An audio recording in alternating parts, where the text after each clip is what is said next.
My brothers and sisters, the Ummah is bleeding. Every scream of a child under rubble, every tear of a mother burying her son, every injustice faced by our brothers and sisters across the globe is a wound on us all. This is not their pain alone, it is our pain. This is not their test alone, it is our test. The Ummah is like one body, and today that body is crying out in agony. The only question is, will we feel the pain, or will we walk away numb while the wounds deepen? My beloved brothers and sisters, when we see the bleeding of the Ummah, we must remember that this is not the first time in history that such trials have descended upon the believers. The pages of history are filled with moments when Muslims were tested to their core, moments when their backs were against the wall, moments when the entire world thought the Ummah would collapse and never rise again. Yet by the will of Allah, it was in those very moments of weakness that strength was born. It was in those moments of despair that hope was ignited. And it was in those moments of hardship that believers turned back to Allah with sincerity and victory was granted. Think about the Battle of the Trench, when the believers were surrounded by enemies from every side. The hypocrites whispered that the promise of Allah was false, yet the true believers stood firm, hungry and cold, their hearts trembling but their faith unshaken. In that darkest of times, Allah opened a way out. If Allah could save the believers then, what makes us think He cannot save us now? The bleeding of the Ummah today is a test, a reminder that we have strayed too far, that we have become too attached to the comforts of this world, and that we must return to the only one who holds the keys to our success. The bleeding is not only through bombs and bullets, it is through ignorance, through disconnection from the Quran, through abandoning our prayers, through indulging in sins without remorse. Every missed prayer adds to the weakness of this body. Every act of disobedience adds to the wounds. Every time we let our tongues spread lies, gossip and hatred, we deepen the cuts. And every time we remain silent in the face of injustice, we allow the bleeding to continue. The Ummah does not only bleed on the battlefield, it bleeds in our homes, in our masajid, in our schools, in our hearts. But my brothers and sisters, do not think that your efforts are insignificant. The healing of the Ummah begins with one soul at a time. Imagine if every single one of us decided today to purify our hearts, to reform our families, to reconnect with Allah, to raise our children upon the truth, to spread kindness instead of hatred, to support the needy instead of competing in extravagance. Imagine the strength that would be restored. The enemies of this Ummah are not afraid of our wealth or our numbers. They are afraid of our faith, our unity and our sincerity. When those are missing, we become easy prey. But when those are revived, no force on earth can stop us. Let us remember that the bleeding of the Ummah is also a mercy in disguise. It is a wake-up call for those who are heedless. When the heart feels no pain, it is dead. But when the Ummah bleeds and we feel that pain, it is proof that the heart is still alive. Do not numb that pain with distractions, entertainment, or endless pursuit of worldly gains. Channel it into action. Channel it into prayer, into charity, into dawah, into raising awareness, into becoming better Muslims. That pain is a gift from Allah because it pushes us to change. Think of the mother who cries in Palestine, the orphan in Syria, the prisoner in Kashmir, the refugee in Yemen, the oppressed in China, the believer humiliated in India, the sister in hijab insulted in Europe, the brother mocked for his beard in America. Each one of them is part of you. Their pain is your pain. Their struggle is your struggle. Do not think that you are detached simply because you live far away. The Ummah is one body and the wounds of one part affect all. If you cannot stand beside them physically, then stand with them spiritually and financially. If you cannot fight for them, then pray for them. If you cannot provide shelter, then at least provide awareness. If you cannot give millions, then give even a small amount. And if you can do none of that, then at the very least feel the pain and refuse to normalize the oppression. My beloved brothers and sisters, it is time for us to stop pointing fingers at leaders, at systems, at nations, while neglecting the role we play ourselves. Leaders emerge from the people. A corrupt society produces corrupt leadership. If we want better leaders, we must become better people. If we want justice, we must embody justice in our daily lives. If we want strength, we must cultivate it within our own homes. Do not wait for a savior to come and fix the bleeding of the Ummah while you sit back comfortably. Every one of us is responsible. Every one of us has a role to play. And let us not forget that unity is the backbone of our strength. One of the greatest weapons used against us has been division. Division along the lines of nationality, ethnicity, language, school of thought, and personal preference. But Allah has made it clear, we are one Ummah. The blood of a believer in one land is as sacred as the blood of a believer in another. Do not let worldly differences blind you to the reality that we are one family. united by faith, and that we will stand together before Allah on the day of judgment. This bleeding is a reminder that our attachment to this dunya must decrease. We chase after wealth, status, careers, and material possessions, forgetting that none of it will accompany us to the grave. How many of our brothers and sisters once lived with dreams and ambitions, but today they are buried in unmarked graves because of war and oppression? Did their wealth save them? Did their status shield them? Did their material possessions protect them? No. Only their deeds, their sincerity, their connection with Allah accompanied them. The bleeding of the Ummah should remind us of the reality of life and death and push us to prepare for our own meeting with Allah. And remember, the solution to our problems will never come from imitating those who oppress us, nor from compromising our deen to fit in with a world that despises it. The solution lies in holding firmly to the rope of Allah. The Quran is our guide. The Sunnah is our light. The commands of Allah are our protection. When we abandon them, we bleed. When we return to them, we heal. The bleeding of the Ummah is a result of forgetting who we are and what we stand for. We are not meant to be enslaved by trends, by desires, by fear of people. We are meant to be servants of Allah alone. And let us never forget that victory is not measured by material dominance. True victory is when our hearts are purified, when our faith is strong, when our bond with Allah is unshakable, when we can stand before Him on the day of judgment and say we did our part. Perhaps the bleeding of the Ummah is a way for Allah to purify us, to separate the sincere from the insincere, the patient from the impatient, the faithful from the faithless. Perhaps it is through this pain that future generations will be born who will rise with strength and faith far greater than ours.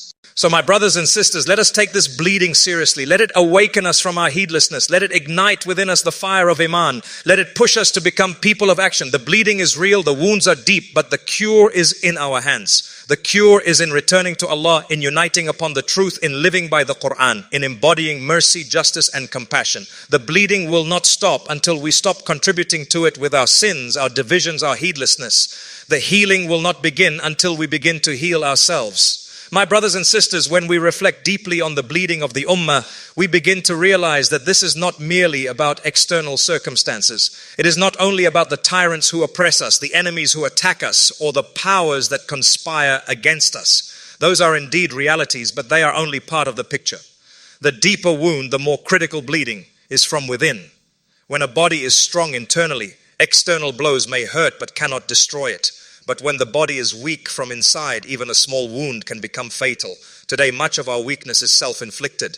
When we abandon the Quran, when we no longer recite it with meaning, when it gathers dust on our shelves, while our tongues are busy with worldly chatter, that is a wound. When the salah, the greatest pillar after shahada, is neglected, delayed, or performed without humility, that is a wound. When business transactions are filled with dishonesty, deceit, and exploitation, that is a wound. When our women are treated without dignity, when our men chase desires shamelessly, when our youth are addicted to sins that destroy their souls, that is a wound. When our masajid are full during Ramadan but empty afterwards, that is a wound.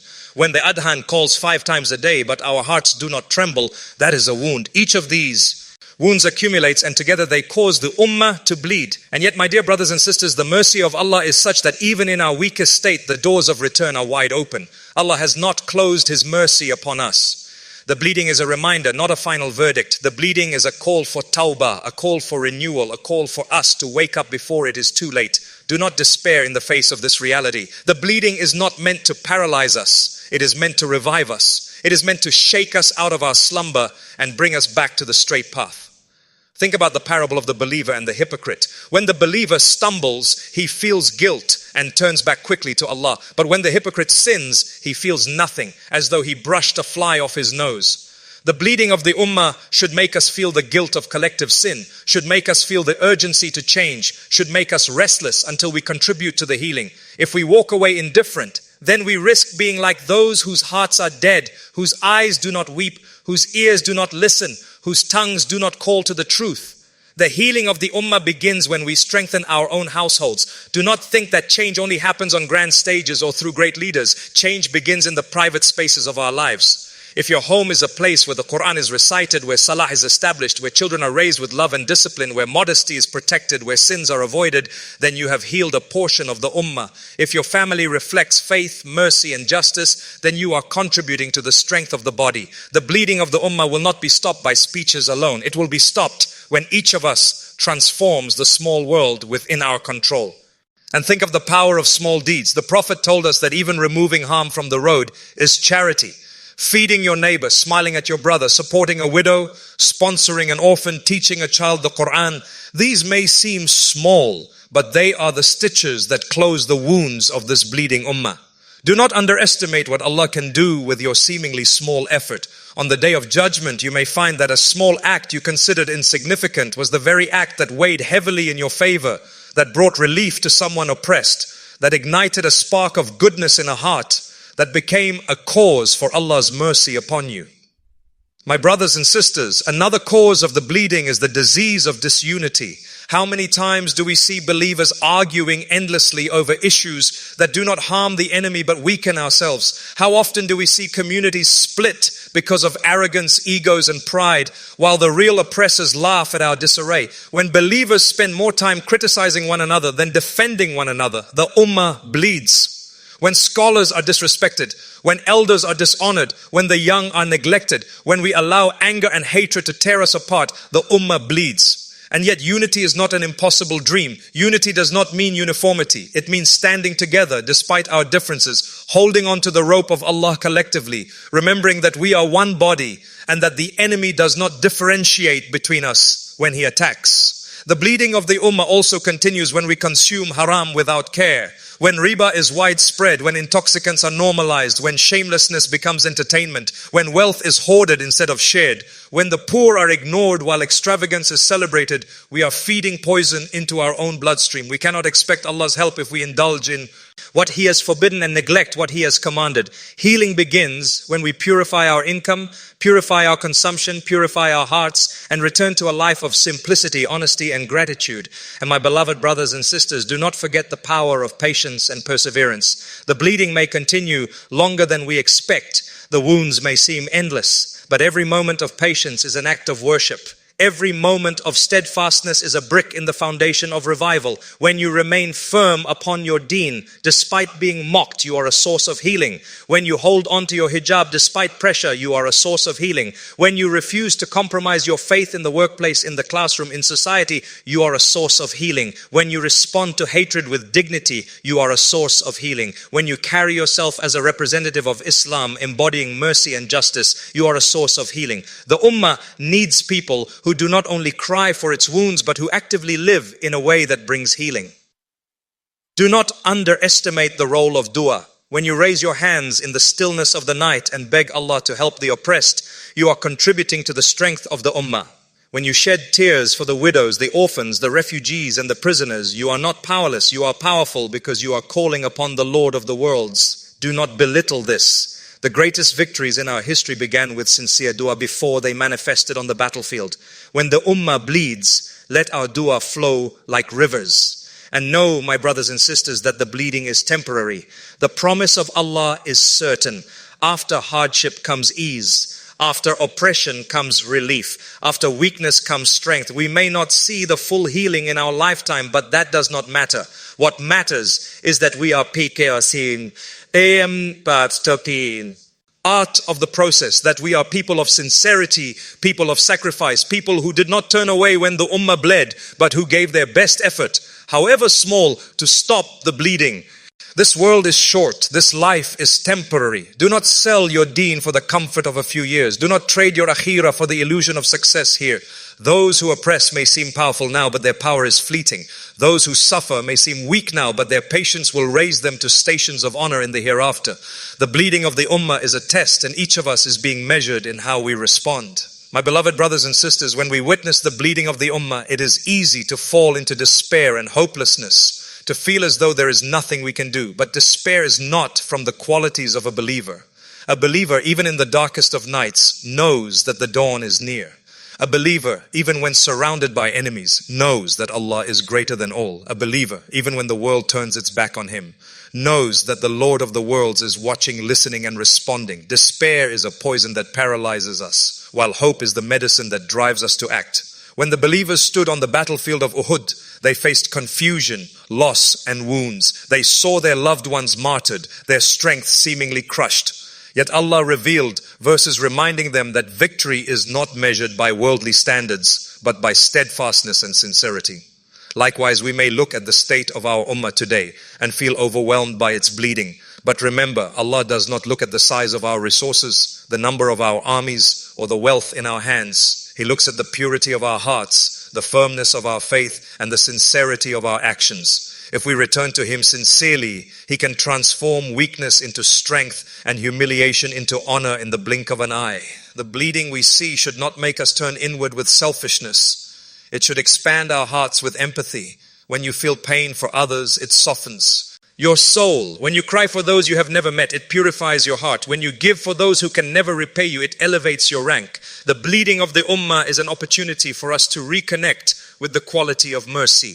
Do not let it pass without it changing you. If you see an orphan and feel nothing, then your heart is in danger. If you hear of a widow's cry and feel no sympathy, then you must beg Allah to soften your heart. A true believer cannot rest while others are suffering, for the believer's heart is alive, and the life of the heart is empathy.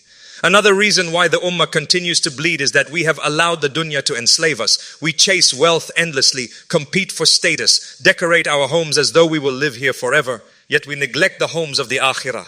We dress our bodies in the finest clothes, but leave our souls unclothed in piety. We invest in properties and businesses, but neglect to invest in our salah, our Quran, our connection with Allah. When the dunya becomes our priority, we lose sight of our mission. And when we lose sight of our mission, we weaken ourselves. The bleeding of the ummah is a reminder that the dunya will not protect us. Only Allah can protect us, and only when we put Him above all else. Think of the companions of the Prophet. Many of them owned nothing. They wore patched clothing, they ate little, they slept on the floor, yet they were the strongest of people because their hearts were connected to Allah. Today we own more than they ever did, but our hearts are weaker because our connection is thin. We must revive the spirit of simplicity, of sacrifice, of trust in Allah, of working for the akhirah more than we work for the dunya. The bleeding of the ummah is not just a call to defend physically, but to reform spiritually. And let us not forget the role of justice. Injustice is a cause of bleeding, whether it comes from external oppressors or from within our own communities. When leaders betray their people, when wealth is hoarded by the few while the many starve, when the powerful crush the weak, when corruption becomes normalized, these are wounds we inflict upon ourselves. Healing will not come until we establish justice, until we treat one another with fairness, until we protect the rights of the vulnerable, until we remember that every soul has dignity before Allah. Do not think you need authority to establish justice. You can practice justice in your home, in your workplace, in your dealings with others. Every act of fairness is a step toward healing. The bleeding also continues when we lose sight of our identity. Too many of us have become ashamed of being Muslim, hiding our faith, diluting our principles, imitating those who despise us. But how can healing come when we ourselves abandon the very source of healing? Our faith is not a burden, it is our honor. Our deen is not an obstacle, it is our strength. Every time you walk proudly with your Islam, every time you live by the values of truth, modesty, honesty, and mercy, you are applying healing to the wounds of this ummah. Every time you compromise your faith for acceptance, you are deepening the bleeding. My beloved brothers and sisters, do not think that the bleeding is unnoticed by Allah. Every tear shed, every drop of blood spilled, every injustice endured is recorded. Allah is not unaware. The oppressors may feel powerful today, but their time will come. And when it comes, it will be swift, severe, and undeniable. History is filled with examples of tyrants who thought they would rule forever, only to be brought down in humiliation. Their palaces turned to ruins, their wealth turned to dust, their names cursed for generations. Ions, do not envy the oppressors. Pity them, for their punishment is certain unless they repent. Our role is to remain steadfast, patient, and faithful, knowing that justice belongs to Allah. We must also revive the culture of sacrifice. Too many of us live only for ourselves, our families, our comfort. But this ummah was built upon sacrifice. Men and women gave their lives, their wealth, their homes, their safety, not for personal gain, but for the sake of Allah and the protection of the truth. Where is that spirit today? If we are unwilling to give even a small portion of our wealth, a small portion of our time, a small portion of our energy for the sake of the ummah, then how can we expect healing? The bleeding continues because the spirit of sacrifice has diminished. Revive it, even in small ways, and you will see how Allah blesses your life and the ummah at large. And remember, the youth are the future of this ummah. If they are neglected, distracted, and corrupted, the bleeding will continue. But if they are guided, empowered, and inspired, then the healing will begin. Parents must take responsibility. Do not raise children who love the dunya more than the akhirah. Do not raise children who know everything about celebrities and athletes but nothing about the Quran and Sunnah. Do not raise children who are attached to screens but detached from salah. Every child raised upon the truth is a seed of healing planted in this bleeding ummah. Every child raised upon heedlessness is another wound. Invest in your children, teach them the deen, inspire them with stories of the righteous, make them proud of their Islam, and you will contribute to the revival of the ummah. My brothers and sisters, do not think that revival is impossible. Allah has promised that His light will never be extinguished, no matter how much the disbelievers try. The question is not whether the ummah will rise again. The question is whether we will be among those who contribute to its rise or those who stood idly by as it bled. Every generation is given a test, and this is ours. Will we rise to the challenge? Will we use our time, our energy, our skills, our wealth, our voices to heal the bleeding? Or will we leave the work for others while we chase our desires?